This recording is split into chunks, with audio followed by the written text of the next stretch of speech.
స్తోత్రం. అనేక మంది దానిలో పాల్గొన్నారు. కొంతమంది లేటుగా వచ్చిన వారు కూడా ఉన్నారు. వారిని బట్టి కూడా దేవునికి స్తోత్రం. ఎందువల్లంటే సమయం కాలం ఆయన స్వాధీనంలో ఉంది. రాత్రి నుండే మనకు సందడి ఏంటి కార్యక్రమానికి వెళ్ళాలని. దేవునికి స్తోత్రం.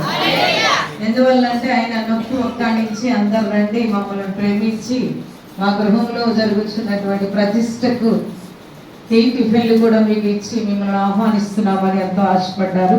మరి దేవుని కృపను బట్టి వాడు అడిగిన దానికంటే అత్యధికంగా అనేక మంది ఆ కూడికలో పాల్పొంది ఉన్నారు. దేవునికి స్తోత్రం. పునరుద్ధాన దేవుని పునరుద్ధాన బలము, పునరుద్ధాన శక్తి, పునరుద్ధాన కృపతో బలపరచబడుతూ దేవుని వాక్యం కొరకు మనం ఎదురు చూద్దాం. హల్లెలూయా. ఈ రోజు దేవుడు మనతో మాట్లాడుచున్నటువంటి దేవుని వాక్యాన్ని వినాలని ఆశతో మనం ఉందాం. 107వ కీర్తన 8వ వచనాన్ని మనం చూద్దాం. బైబిల్ వారందరూ కూడా ప్రతి ఒక్కరు కూడా మీ బైబిల్ని తెరిచి అలా ఉందో లేదో చూడండి. ఆయన కృపను బట్టి నరులకు ఆయన చేయు ఆశ్చర్యకరమైన 107వ కీర్తన 9వ వచనం. ఏలయనగా ఆశగల ప్రాణమును ఆయన తృప్తిపరచుచున్నాడు.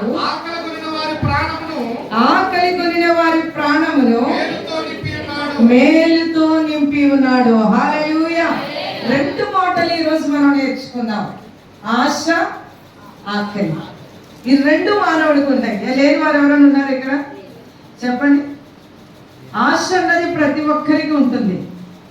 ఆశ వేరు, అత్యాశ వేరు, నిరాశ, దురాశ. ఇలాంటి ఆశలు కలిగి మన జీవితాలలో ఈ రోజు నువ్వు ఏ ఆశ కలిగి మందిరానికి వచ్చావు? తప్పదు కదా, వెళ్ళాలి కదా, ఆదివారం కదా, నమ్ముకున్నావు కదా, దేవుని స్తుతించాలి కదా, దేవుని ఆరాధించాలి కదా, ఇది దైవ నిర్ణయము, ఇది ఒక ఆజ్ఞ కదా అని వచ్చిన వారు కూడా ఉన్నారు. హల్లెలూయా. ఈ రోజు నువ్వు ఏ లిస్టులో ఉండి దేవుని సన్నిధికి వచ్చావు? దేవుని సన్నిధికి వచ్చిన నీవు వినపరుడవై, విధేయుడవై, దేవుని యందు భయభక్తులు కలిగి, దేవుని యొక్క కృప కొరకు, ఆయన ప్రత్యక్షత కొరకు, ఆయన మాట కొరకు వేచి ఉండే గుంపులో నీవు ఉన్నావా? ఈ రోజు నీకే ప్రశ్న, పక్కవారికి కాదు.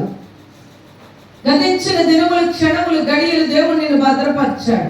2025వ సంవత్సరం నీ కొరకు ఎదురు చూస్తుంది. కానీ నీవు ఎదుర్కోవాలని ఆశ ఉందా? నీవు దానిలో ప్రవేశించాలని ఆశ ఉందా? చాలయ్యా 2024 ఇక నేను ఈ పడిన శ్రమ చాలు, బాధ చాలు, ఆనందం చాలు, సంతోషం చాలు, ఇక విసిగిపోయానని అనుకుంటున్నావా? లేక 2025వ సంవత్సరం నీకు ఆశీర్వాదకరంగా ఉండబోతుందని ఎదురు చూస్తున్నావా? ఒకసారి ఆలోచన చెయ్యి. దేవుని వాక్యాన్ని శ్రద్ధగా వినితే ఈ రోజు నీ ఆశ ఏమైనదో దేవుడు నెరవేర్చబోతున్నాడు.